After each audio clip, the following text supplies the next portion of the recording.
para verificar isso. Então, aqui se notou, tem uma plaquinha linda de cara, né?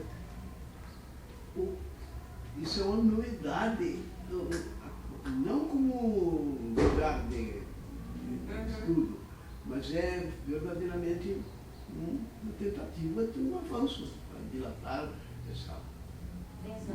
esse domínio que apesar da gente chamar de domínio, não se dominou coisa nenhuma. Mas só a constatação da fragilidade dos nossos ditos conhecimentos científicos, só isso já nos induz a uma realidade menos, né, mais humilde, menos poroso e tal. Nosso conhecimento estamos se engatinhando.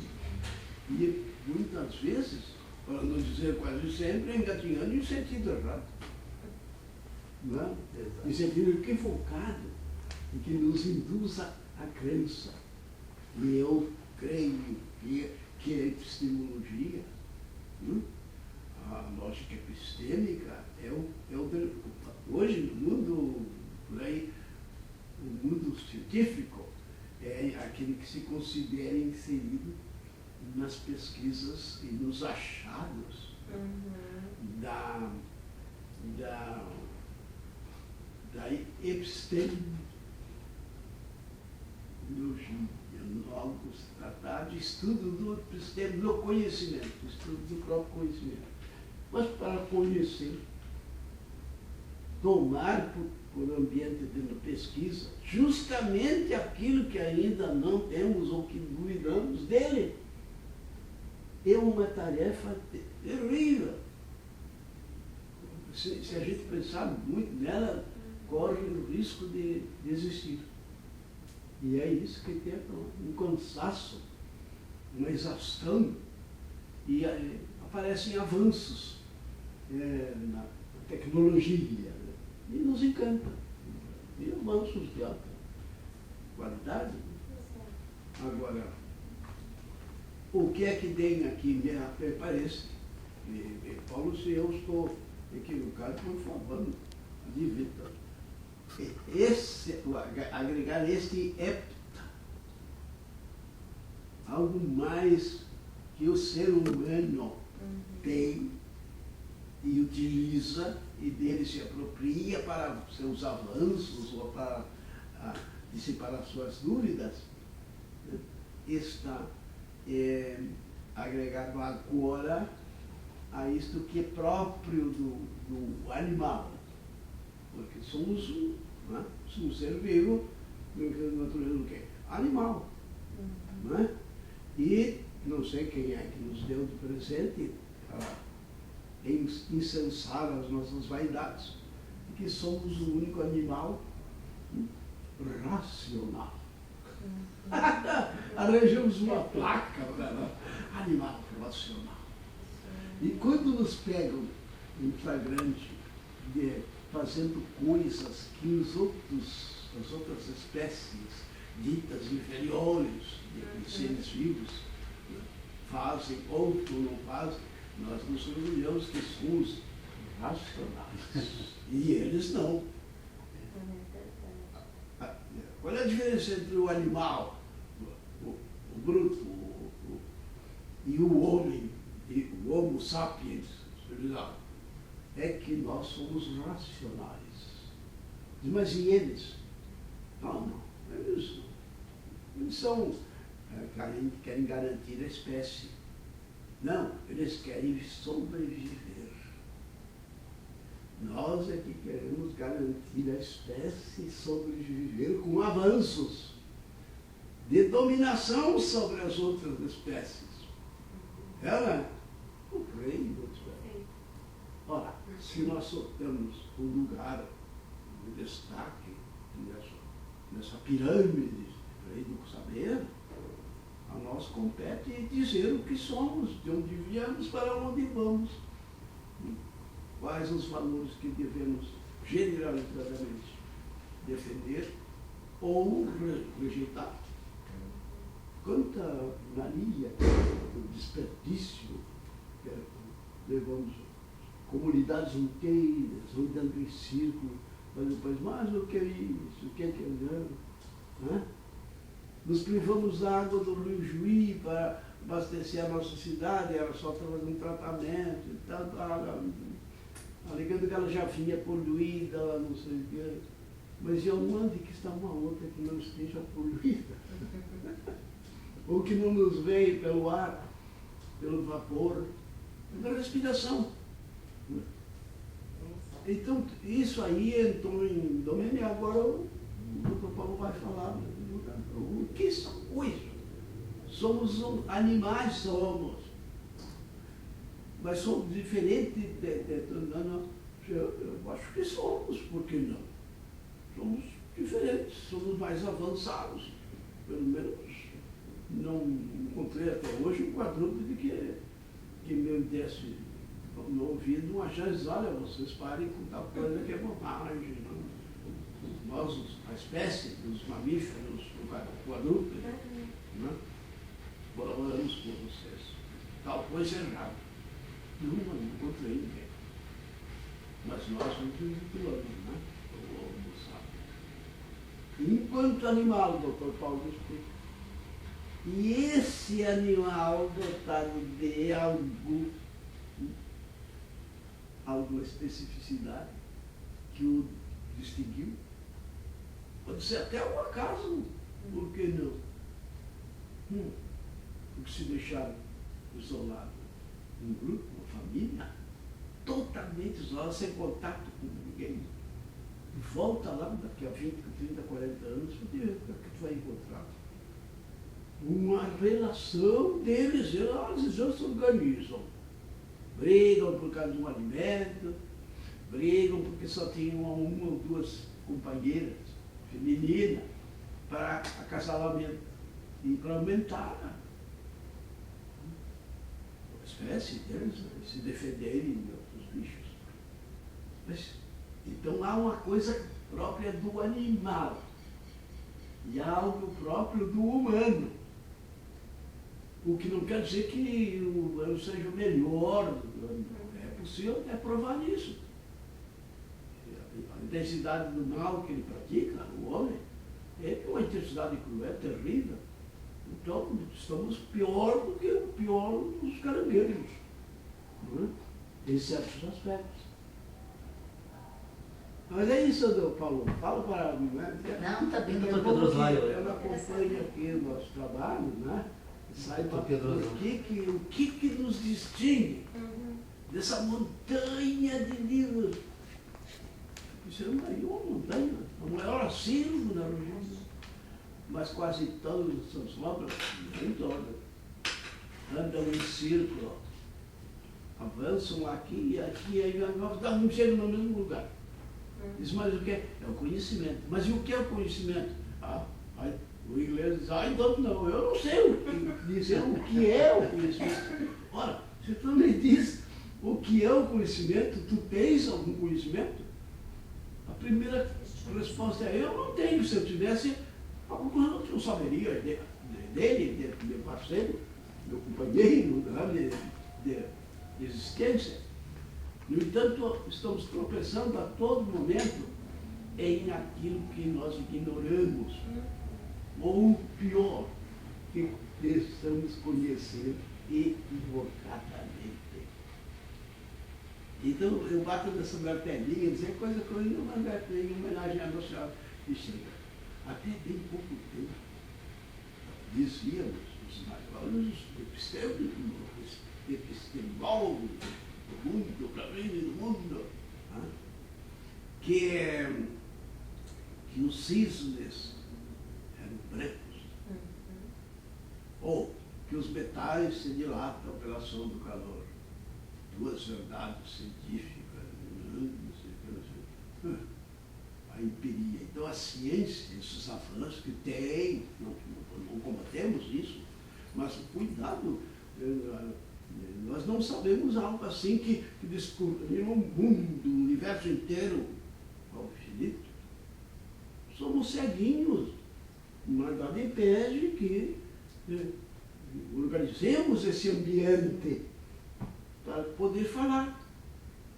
Porque vivemos acrescentando coisas que, se você me diz, eu não entendo, que tu deste um passo gigantesco e vem me contar. Eu digo, mas o que o fulano me deu? Não, eu estou falando umas coisas que eu nunca ouvi falar nisso. Tu já ouviu? Não, eu também não. Corremos o risco de, primeira atitude, é rejeitar aquela pessoa. Sai de perto. E agora deu para falar umas coisas que eu nunca vi alguém escrever sobre isso. Então o fato de ninguém escrever sobre algo denota que esse algo seja perene ou totalmente equivocado. Não. Correto deve existir. Aquilo que é. Então, chegou o seu momento de dizer que o ser é, o não ser não é, no sentido de existir. Que o ser existe. Se ele não existisse, não havia porquê e nem condições para falar sobre isso. A nossa discussão aqui eu terminaria aí há muito tempo. Se bem, então está tudo certo, tudo certo. Nada sabemos e é impossível saber mais coisas, então temos que nos contentar com a nossa pobreza intelectual e continuar dizendo coisas que nós achamos que é um absurdo, que tem que ser diferente. Mas eu sou um advogado. Se eu disser que tenho dúvida a respeito de tal coisa, ele vai dizer, mas esse advogado também não sabe nada. O senhor então não sabe o que é isso, tal coisa? Se ele é analfabeto, o tamanho bilutinho, né? Só pode, olha, anda dizendo umas coisas. Mas se é um velho, cala a boca, se interditam e te põe um manicômio, não sei aonde, para consertar um absurdo. Né? E então, quando disse essas coisas, que amanhã nada impede que caia aí, vinda das profundezas do universo, né? Um corpo celestial. Talvez na viagem perdeu quase tudo, sobrou uma bolinha. Pum, caiu ali na Vila Pinto, não sei. Aí veio NASA, veio não sei o que, o doutor Paulo chegou e disse, esse cascucho aqui dessa coisinha. Mas todo dia vê isso não é de alguma astronáave aí, nossa mesmo, alguma turbina queimada. Não, não é daqui. Não, porque comparado com outros, já se percebe que esse aqui provavelmente seja até mais antigo. Ora, temos aí então um exemplo desafiando, né? Vamos pensar, não dá para querer passar para o mundo, porque a primeira coisa que há uma preguiça mental, que eu quero diminuir os outros. Essa preguiça é minha. Não é? Temos uma preguiça mental. Quando nós temos um espaço de alguma coisa, lembrando de água gelada ou de qualquer outra coisa, mas nunca de fazer uma reflexão pensando sobre ele próprio. Já falei demais. Que nada, doutor Pedro Osório. Eis a razão pela qual o doutor Pedro Osório é o doutor Pedro Osório, né? O nosso grande mestre, que nos faz pensar. Eu até digo, e já quero repetir mais uma vez, o grupo de estudos jamais existiria sem ele, porque numa época em que as pessoas dão essas questões todas por resolvidas, o doutor Pedro Osório nos faz o alerta do quanto nós nos enganamos com as nossas certezas, e quanto nós trocamos crenças por ideias que nós tomamos por verdades. Então, essa necessidade de estarmos frequentemente revisitando essas ideias e essas questões é o que mantém o grupo de estudos até hoje como ele é.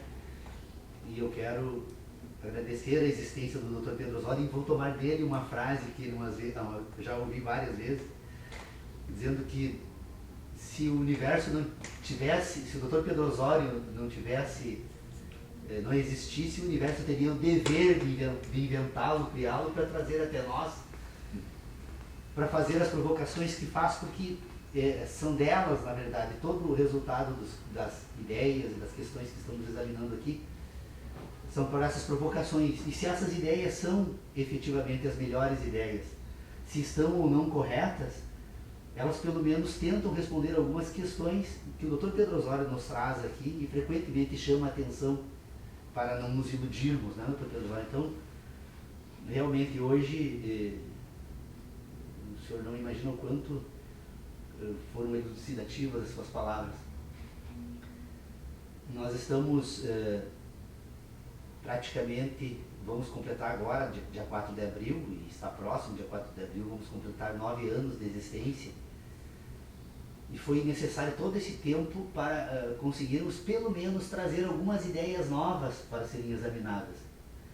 Eu percebo uma resistência muito grande do Dr. Pedro Osório, e, aliás, uma certa agressividade de algumas pessoas, quando elas se dão por conta das questões que elas precisam resolver, e elas não dizem isso, mas eu imagino que se elas efetivamente fossem sinceras, elas diriam o seguinte: olha, seu chato, sai para longe, eu sou feliz assim, não me faço pensar sobre esses assuntos que eu dei por resolvido, porque se eu descobrir que eles não estão resolvidos, isso vai me tirar uma certa tranquilidade. E algumas pessoas, e eu não duvido que algumas pessoas não sintam inclusive vontade de agredir fisicamente, dada a forma pela qual se manifestam. Na semana passada até tivemos a oportunidade de, foi a primeira vez até que isso ocorreu, mas uma postagem na página do grupo de estudos, uma pessoa que realmente assistiu uma única vez. Nós estamos há 9 anos aqui reunidos, e ela assistiu uma única vez, e provavelmente não toda uma reunião nossa, e depois no final tirou conclusões e se manifestou publicamente, assim, sem a menor cerimônia, né? Então, eu realmente percebi ali, já havia percebido em outros espaços, outros auditórios, um comportamento semelhante em diferentes graus.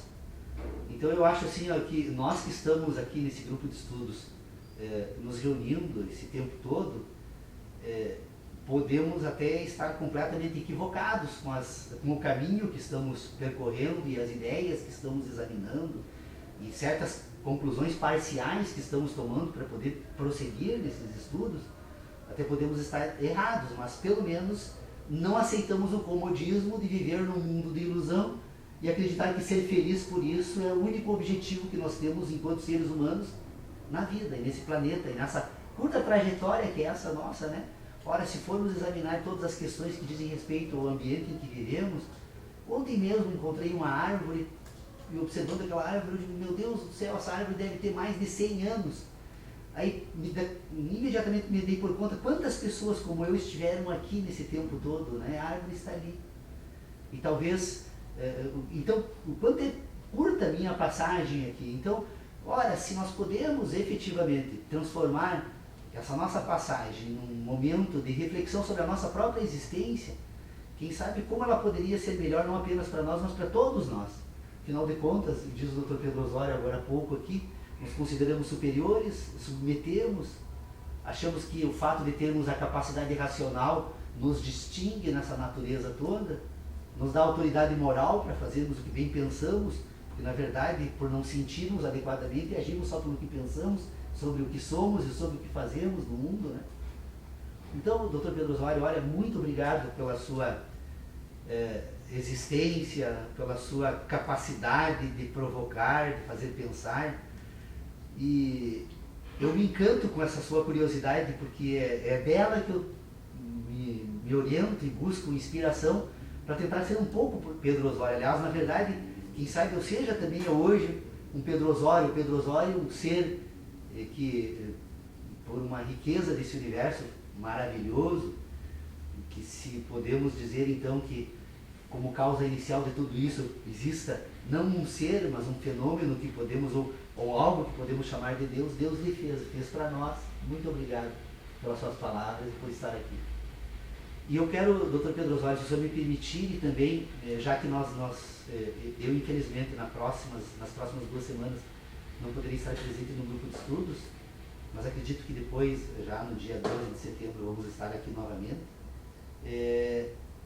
Estava pensando esses últimos dias, talvez a necessidade de trazermos novamente algumas considerações sobre a questão do sistema hepta-animal de inteligência, que eu acredito que talvez possa, a partir destas ideias, não apenas nós, mas outras pessoas que se interessem por esse tema, tentar verificar se é possível, então, encontrarmos outras explicações para algumas ideias que nós desenvolvemos no curso dessa nossa existência. O senhor mesmo fala, constituímos uma epistemologia, ou seja, imaginamos que podemos produzir ideias que, por adquirirem certas qualidades orientadas pelo mundo em que vivemos, então podemos atribuir determinadas, não sei se valor seja a palavra adequada para falar pelo do instrumental que a epistemologia utiliza, mas eu acho que é estabelecer valores sob o ponto de vista da existência humana, do homem e o mundo em que ele vive, e a partir desses valores, então,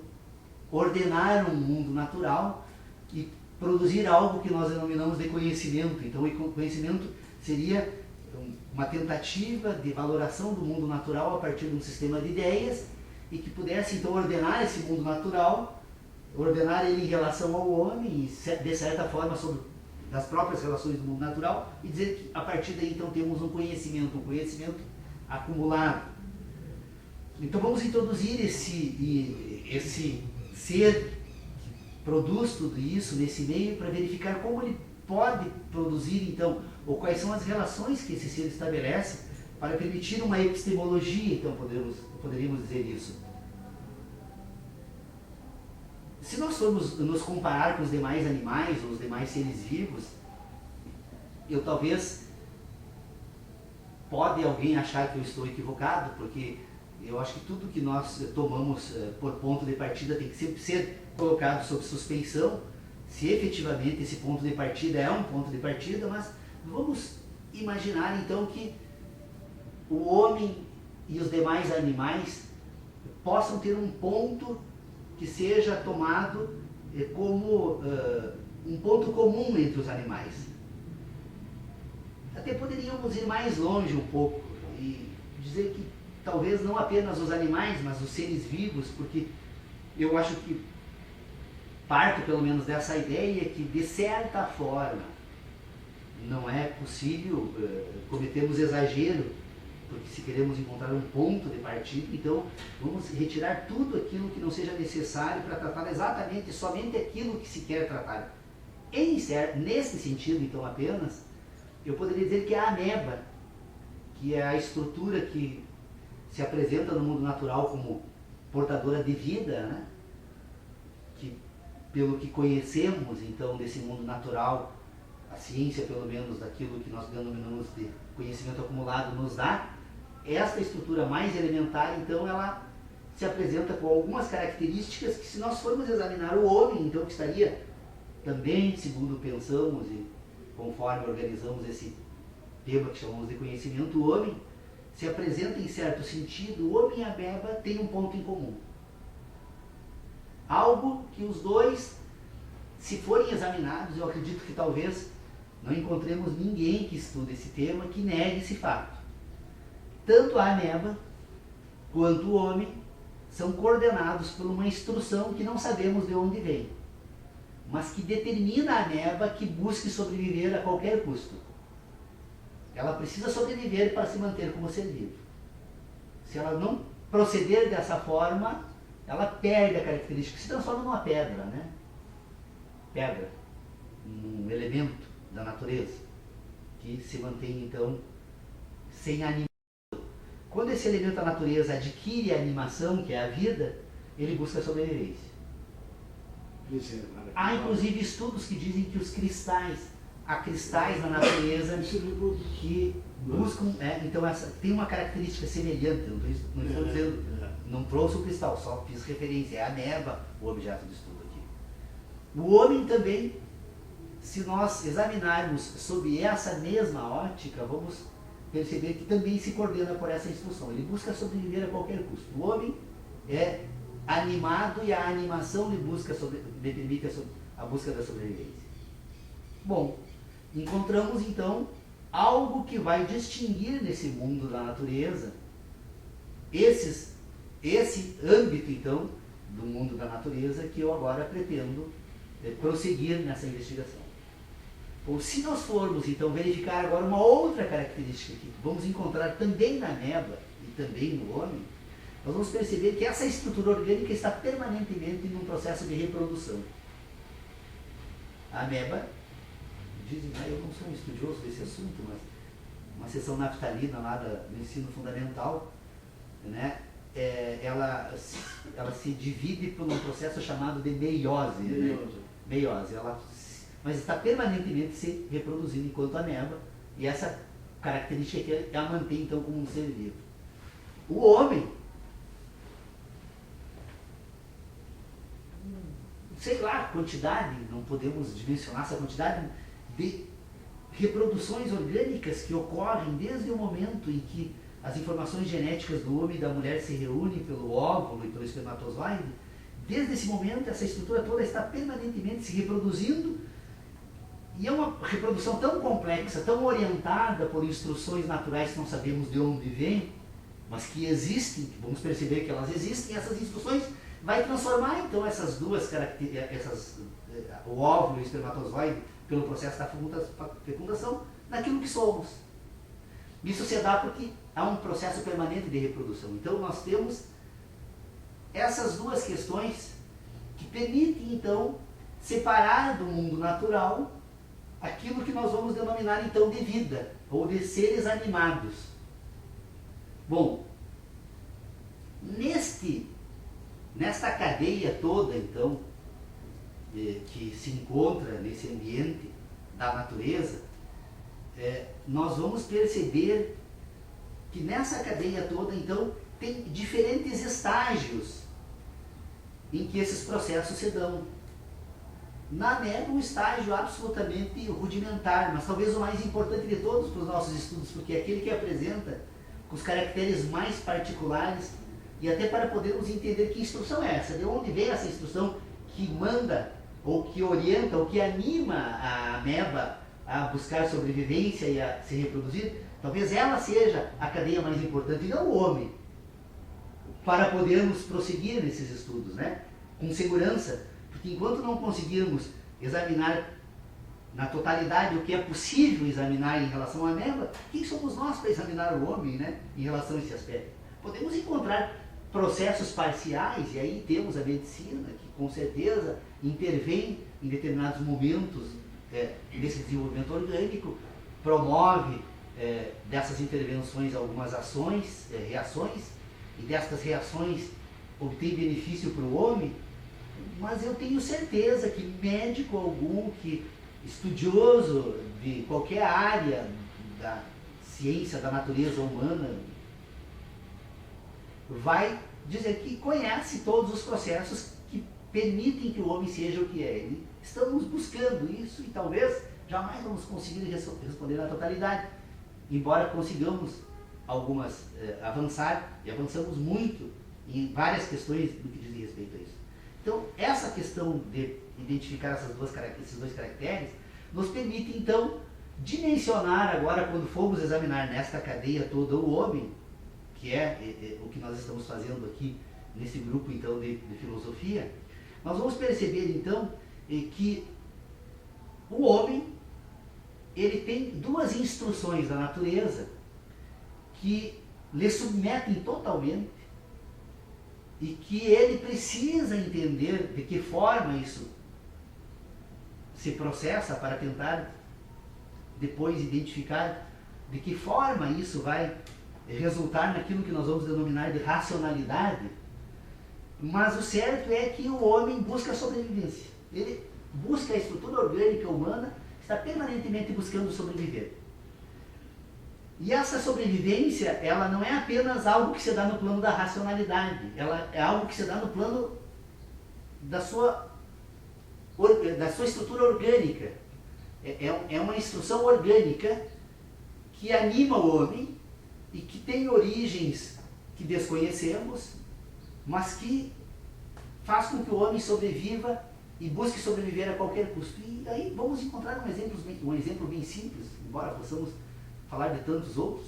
Se nós nos feríssemos e produzíssemos então a abertura da nossa pele, o sangramento, sem que nós tivéssemos sem que houvesse qualquer necessidade de qualquer atitude da nossa parte, imediatamente esse corpo passaria a proceder de forma tal a fechar esse ferimento, recompor esta parte do tecido que foi lesado, para garantir que esse corpo sobreviva.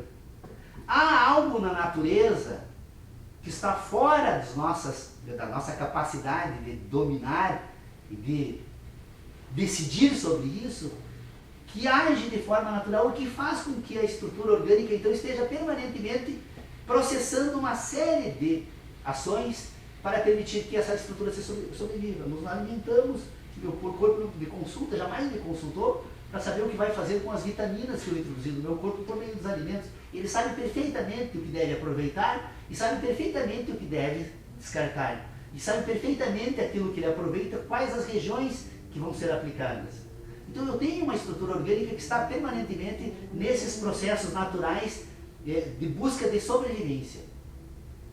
Essa sobrevivência depois ela só é possível porque essa estrutura orgânica está permanentemente também se reproduzindo. O que permite a recomposição desse ferimento na pele não é nada mais, nada menos do que um processo intenso de reprodução de novas células que vai permitir que elas se alojem nesse local e recomponham o tecido que foi perdido. Então, em certo sentido, nós poderíamos dizer que a vida humana cessa no momento em que cessa a reprodução. Então, há duas instruções da natureza que coordenam a existência humana. Uma que determina que ela busque a sobrevivência e outra que busque. Essa estrutura está permanentemente buscando sobreviver, e outra que determina que ela se reproduza permanentemente. Esta reprodução que se dá dentro dessa estrutura orgânica, num determinado momento ela se projeta para fora dessa estrutura orgânica, que nós já examinamos aqui, ou pelo menos tentei examinar, Dr. Pedro Osório, quando falamos da ação, como poderíamos classificar as ações que se processam nesse organismo, as involuntárias, as voluntárias, orgânicas, as diretas, as indiretas. Ou seja, me parece que esse assunto já foi suficientemente tratado, mas o momento final, então, desse processo de reprodução é quando ele se projeta para fora do indivíduo e que permite, então, agora, que da reunião de dois indivíduos, essa reprodução, que num primeiro momento era unicamente assegurando a sobrevivência dessa estrutura, agora assegure também a sobrevivência da espécie, que é um outro assunto que poderia ser examinado por nós aqui, e com certeza precisaríamos de mais uns outros 9 anos aqui para, pelo menos, dar uns primeiros passos ou organizar as primeiras ideias com coerência sobre tudo isso. Bom, essas duas instruções, então, nós poderíamos dizer que elas estão presentes neste indivíduo. E nós poderíamos, então, se nós fôssemos tentar encontrar um critério, e eu tenho muito medo de usar esse exemplo, porque é apenas para poder nos trazer para o âmbito da racionalidade, algo que em verdade está fora da racionalidade, mas eu poderia dizer que eu poderia identificar, então, nesta estrutura orgânica, dois mecanismos de racionalização dessas instruções que poderiam se dar por meio das sensações de prazer e de dor. A estrutura orgânica, então, ela racionaliza essas instruções que lhe mandam, então, buscar a sobrevivência, e racionaliza essas instruções que demandam se reproduzir por meio das sensações de prazer e de dor. O senhor perceba, por exemplo, a importância que o prazer tem na sobrevivência da espécie, na medida em que é o prazer um instrumento pelo qual faz com que ele saia em busca do alimento. E a importância que tem nesta busca da sobrevivência, a dor ou o desconforto, porque assegura a sobrevivência. Nesse meio em que o homem passa, então, a se existir, certos alimentos amarguentos normalmente são instruções imediatas de que ele deve abandonar, que provavelmente aquele alimento é portador de um veneno. Aqueles alimentos que se apresentam com determinadas sensações gustativas, de prazer, imediatamente são colocadas dentro do âmbito daquilo que ele deve buscar para se alimentar. Eu não estou dizendo que a dor e o prazer funcionam exatamente desta forma, porque daqui a pouco alguém pode me acusar de incoerência. Eu estou apenas tentando apresentar essas ideias dessa forma, porque como estamos pensando sobre elas, não temos um outro mecanismo de comunicação, senão essa associação com a dor e o prazer. Então nós temos uma estrutura orgânica que ela tem dois sentidos que são endógenos. São endógenos. É da estrutura orgânica. Ela sente prazer e sente dor. Isso é algo que está presente no corpo. É um mecanismo agora que vai passar a permitir que essa estrutura orgânica então agora saia de uma passividade desse mundo natural e animada no mundo natural, então passe agora a se relacionar com esse mundo. Ela se relaciona com esse mundo de que forma? Olha, é uma estrutura orgânica que desde a fecundação se reproduz permanentemente e atinge um determinado estágio de desenvolvimento, que nesse estágio de desenvolvimento ela passa a desenvolver uma outra capacidade, que é uma capacidade de relacionar. Desta sua existência, desse mundo em que ela vive, as relações que produzem dor, as relações que produzem prazer e as relações que simplesmente orientam a ação nesse mundo natural. Então ela percebe que ela consegue relacionar aquilo que ela vê com aquilo que ela ouve, ela consegue relacionar aquilo que ela palpa com aquilo que ela come, ela consegue relacionar certos elementos que permitem que ela possa então agora pôr em ordem esse mundo natural em que ela vive e que ela vai buscar agora sobreviver e que vai se reproduzir permanentemente, inclusive no momento para fora da sua própria existência, né? Se projetando para fora de si mesmo. Estas relações, então, nós poderíamos dizer que elas são as relações exógenas. A estrutura orgânica que sente, ela agora tem elementos exteriores, exógenos, que se apresentam para as suas sensações. Então nós poderíamos imaginar, e não temos como proceder de forma diferente, que essa estrutura orgânica que vai no final e ao cabo do processo todo desenvolver então a sua racionalidade, a sua capacidade então agora de ter ideias, de pensar sobre tudo isso, essa racionalidade ela se dá na medida em que ela relaciona. Então são 5 relações exógenas que se dão pelos 5 sentidos e 2 relações endógenas que são então resultados desse processo total, dessa instrução lá que Deus deu. Vamos trazer Deus então para esse ambiente dessa forma sublime, né?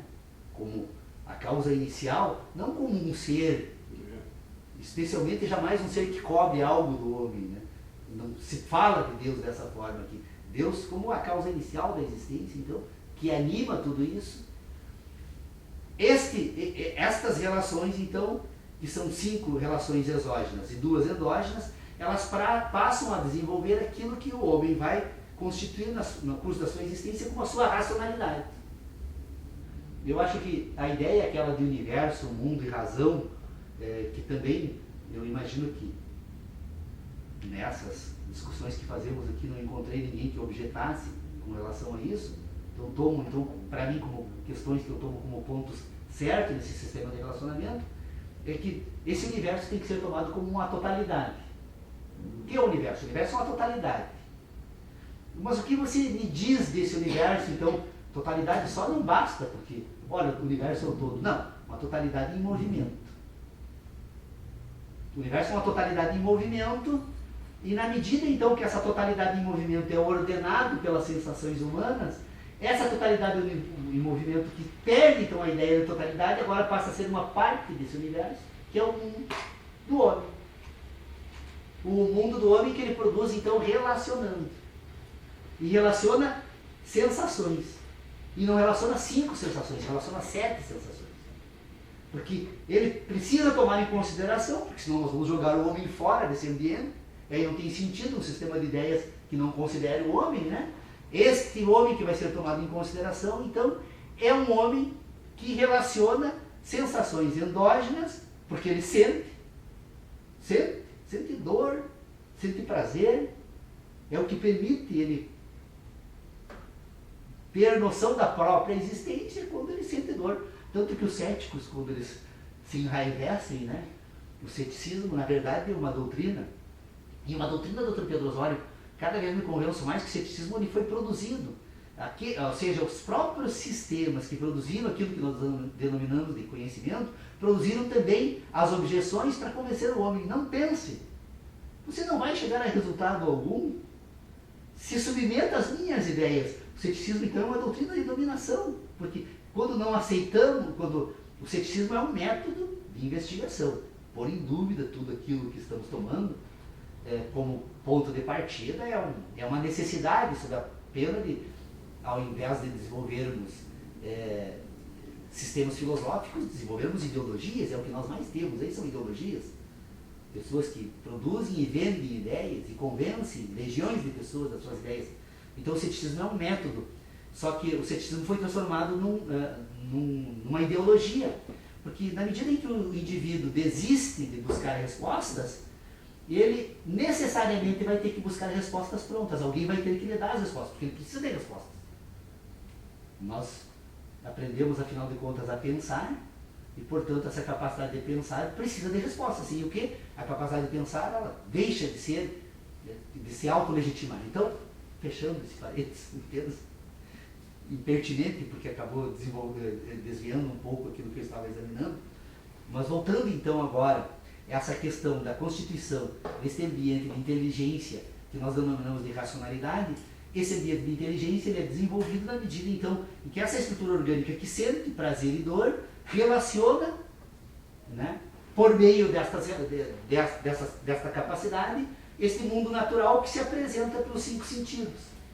Então, nós temos um sistema que relaciona, seria praticamente, e aí agora nós vamos falar um pouco da forma com que conseguimos desenvolver a inteligência artificial, seria quase que um sistema binário.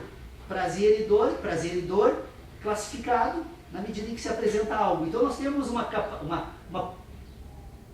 sistema que operaria por meio lógico da seguinte forma: não algo é algo que se repete infinitamente. Ou seja, a inexistência é uma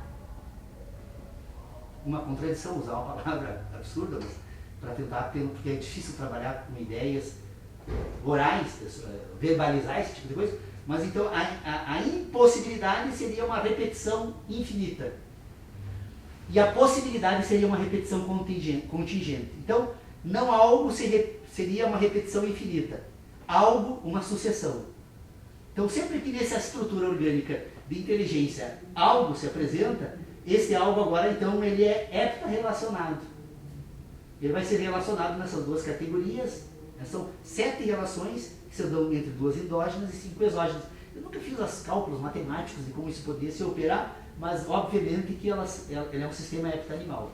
Então nós temos um sistema de relacionamento que vai permitir então que essa estrutura que sente agora também produza ideias. E, novamente, quero fazer uma advertência, né, para que as minhas ideias possam ser corretamente compreendidas, se é que alguém tem interesse nisso, né? Porque na verdade eu estou falando as minhas ideias e, portanto, eu estou falando daquilo que eu penso. Obviamente que cada pessoa tem as suas próprias ideias e jamais alguém vai querer pensar com as minhas, ela tem que pensar com as suas. E, portanto, a tarefa de cada indivíduo é pôr em ordem as suas próprias ideias e não as ideias dos outros. Porque se eu não consigo dominar as minhas ideias, de onde eu buscaria um argumento aceitável para imaginar que, não dominando a minha própria ideia, agora vou dominar a do outro, né? Seria um absurdo. Então, o que nós temos que entender aqui agora é o seguinte: nós temos então um indivíduo que sente. E estas sensações, elas se produzem processos que são naturais e que submetem o homem. O homem é escravo dos seus sentidos. O homem é escravo do que sente. E, portanto, este homem que produz uma inteligência de sentidos, ele vai agora ser governado por essa inteligência. Mas esse homem que sente, que é escravo do que sente, ele relaciona. Relaciona o que sente. E quando relaciona o que sente, ele pensa agora. Pensa sobre o que sente. Então, sentir e pensar são temas distintos e que precisam ser distinguidos. Por quê? Porque se o homem sente e o homem pensa, quando eu for ordenar esses dois ambientes, eu não posso confundir um para o outro. Ora, confundir ideia com sensação, no mínimo, vai levar a conclusões completamente absurdas e que, às vezes, acabamos fazendo por não ordenarmos esses ambientes. Então, o homem que sente, as sensações do homem vão produzir nessa estrutura orgânica aquilo que ele vai carregar por toda essa sua existência e que lhe governa são as suas verdades. O homem é escravo das suas verdades, porque as verdades que o homem produz são resultado das suas sensações. Então, o homem que sente tem verdades, se governa por as suas verdades, e neste ambiente das suas verdades, das suas sensações que lhe governam, ele, para poder se comportar de forma adequada nesse mundo natural, ele produz aquilo que ele vai chamar, então, do seu conhecimento do mundo. O mundo que o Dr. Pedro Osório conheceu não é o mundo que eu conheço. O fato de estarmos cronologicamente desintonizados nesse processo universal que nos trouxe aqui, permitiu que ele conhecesse um mundo completamente diferente do meu. Ou, embora semelhante, completamente distinto, então, para dizer isso, usar a expressão mais adequada. Então, o conhecimento que é o resultado das verdades, é também resultado das sensações. E esse tema deve ser distinguido para falar agora das relações que o homem produz do conhecimento que tem. Ou seja, o que é o conhecimento, senão aqueles processos naturais que afetaram o homem por meio dos sentidos? O homem é afetado pela natureza. Estas afetações se dão por meio de impressões. E essas impressões são percebidas por sensações. E essas sensações agora são relacionadas. Relacionar, então, é produzir uma racionalidade. A racionalidade não é nada... Poderíamos ter... O homem produz uma relacionalidade. Seria muito mais adequado, né, para entendermos esse ambiente de inteligência que ele constitui a partir de agora. Então, esse homem que produz relações, que permite, então, que haja uma racionalidade, ele vai desenvolver um outro âmbito de inteligência, que agora é um âmbito que nós vamos denominar, então, do âmbito da inteligência científica do homem. É a ciência do homem sobre os conhecimentos que tem. Então, este homem que relaciona tem ideias, estas ideias permitem que ele produza uma ciência, e esta ciência vai fazer uso agora de dois grandes âmbitos distintos, né, de produção de ideias. Estas ideias vão buscar no mundo da natureza agora, então, informações sobre as relações que o mundo da natureza estabelece entre si e estabelece com o homem, e vai produzir certas ideias que nós poderíamos dizer que são ideias por representação do mundo natural. Então o homem passa a produzir uma ideia de árvore, o homem passa a produzir ideia de rio, de pássaros, do próprio homem, de elementos da natureza, e na medida em que o homem produz ideias que se relacionam com o mundo natural, ele tem agora um instrumental necessário para ele ordenar um sistema de ideias. Então, tudo aquilo que nós denominamos, né,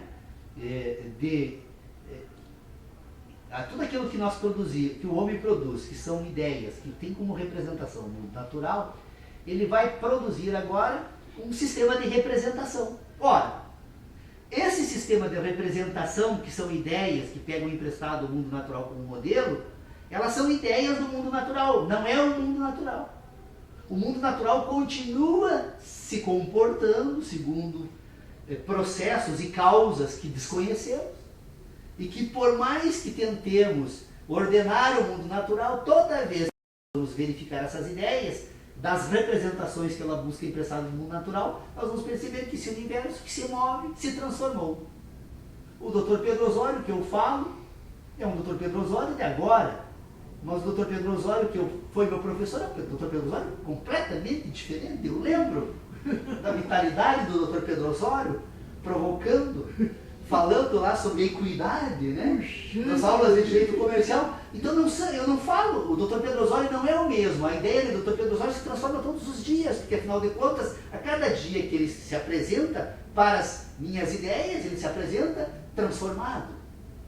Se não, de uma forma perceptível, imediatamente perceptível na sua estrutura orgânica, mas pelo menos se apresenta transformado, porque um dia ele se apresenta com uma roupa de uma cor, outro dia de outra, um dia com óculos, outro dia com bengala. Ou seja, o Dr. Pedro Osório, que eu produzo no âmbito das ideias, não é o Dr. Pedro Osório que ele precisa ser permanentemente retificado. Então essas ideias que pegamos emprestadas do mundo natural, elas vão constituir aquilo que nós poderíamos denominar de um conjunto de crenças que produzimos do mundo natural. Ou seja, nós acreditamos que vamos encontrar no mundo natural, pelas nossas ideias, algo que já havíamos encontrado antes, mas que pode não ser encontrado, que ao ser verificado, as distinções que são necessárias que sejam feitas sobre certos elementos, não permitem que possamos assegurar com categórica certeza que vamos encontrar dois elementos iguais no âmbito desse universo todo que vivemos. Porque por mais que o homem examine as estruturas atômicas, ele percebe que ainda existem questões a serem respondidas e que ele percebe que é possível examinar outras questões e que ele não consegue falar de um único átomo. Ora, se ele não consegue ter certeza sobre aquilo que diz, sobre aquilo que pensa de um único átomo, imagina com relação a outras questões mais complexas do mundo natural. Então, estas ideias que buscam o mundo natural como modelo de constituição do sistema de relacionamentos, elas se desenvolvem por meio de crenças.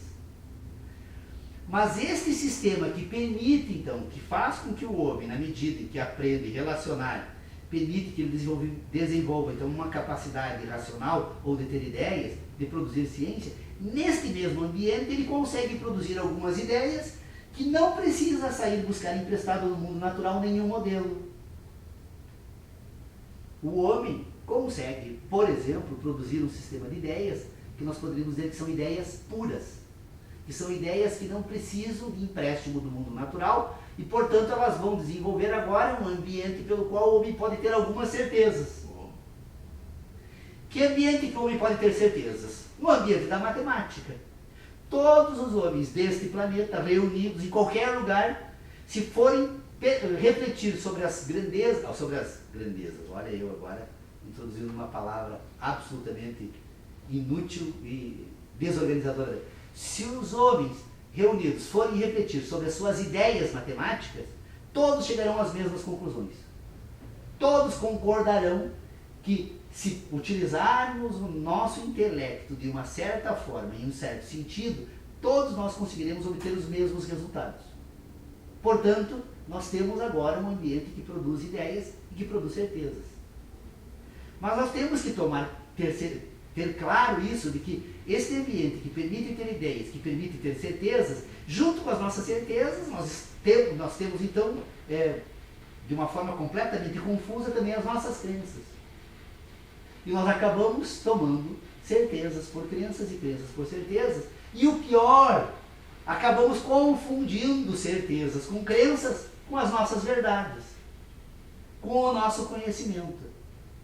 E aí, na medida que nós não conseguimos mais distinguir aquilo que efetivamente tem fundamento no meu conhecimento, daquilo que tem fundamento na minha capacidade de pensar, e pior, de imaginar, porque essa capacidade permite agora que o homem imagine o mundo natural e não mais se relacione de forma natural com o mundo natural, nós vamos produzir então sistemas de inteligências completamente distintos.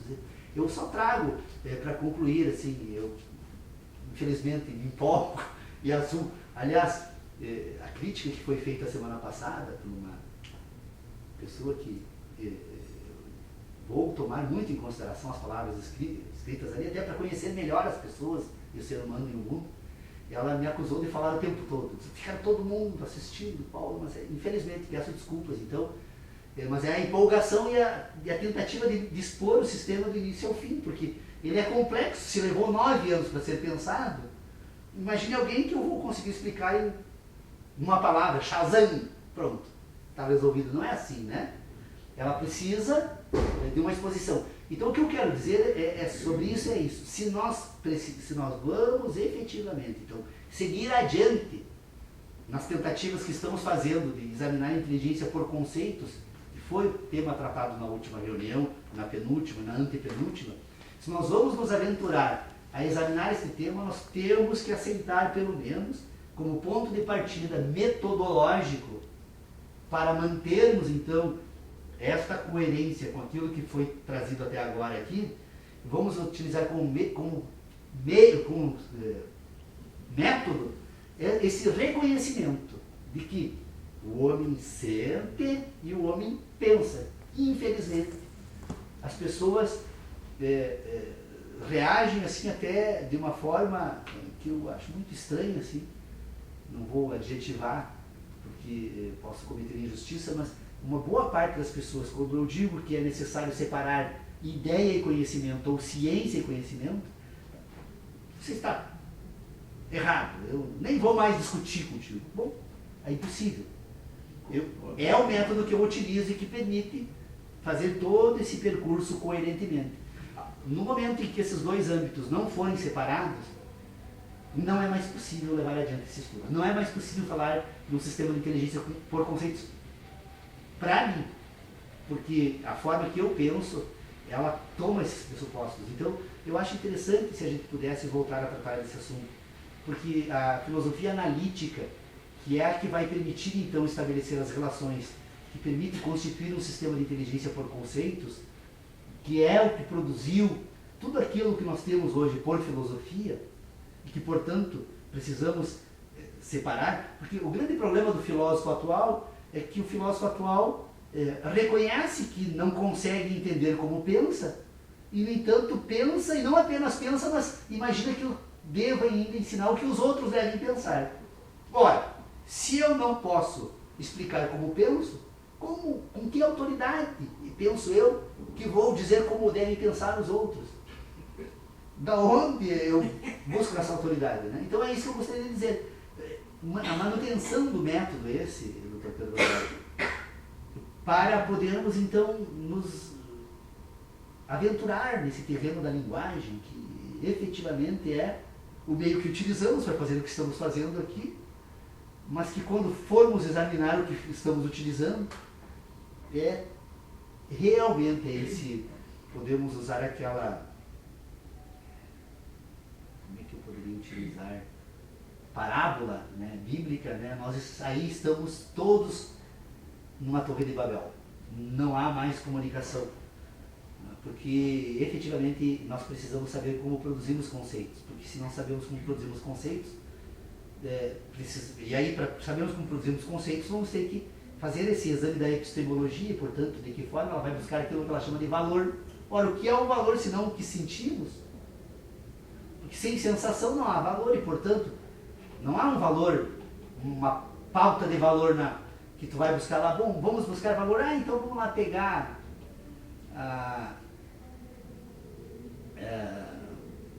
uma planta tal lá, porque aquela lá tem nela produz a partir dela uma pauta de valores sobre o natural. Não tem. Nem sobre gosto, especialmente sobre gosto, né? Porque, por isso eu disse que eu não me preocupo quando utilizo as palavras racionalizar dor e prazer para seguir adiante nessa investigação sobre o sistema heptanimal, porque os gostos nossos variam tanto que para uma pessoa o que significa dor, para outra pode significar prazer. Vai depender de como ela produziu esse sistema de inteligência que constituiu essa pauta, né, então, orgânica dela com a natureza. Então é isso, obrigado, desculpe mais uma vez pela... Veja que é um terreno minado, né? De dificuldade para dar. Se fosse fácil, já teria sido. Como matemática, por exemplo. 2 mais o 2, repete no 4. Não vamos brigar por causa de alguém dizer que é 6 ou 8. Né? Então, essas convergências só podem ocorrer se nós falarmos sobre o assunto. Se ficar em estado de mutismo, né? Mundos sem relações, mesmo assim, o que seria esse homem? Né? totalmente isolado na montanha. Como é que nós vamos falar a respeito, então, de um ser isolado na montanha e dele não sabemos nada? Para saber alguma coisa, vamos ter que conviver com ele. E daí, então, não é um homem sozinho na montanha, é um homem que estava na montanha, que agora não mesmo, eu estou junto dele, incomodando ele. Ele já se identificou.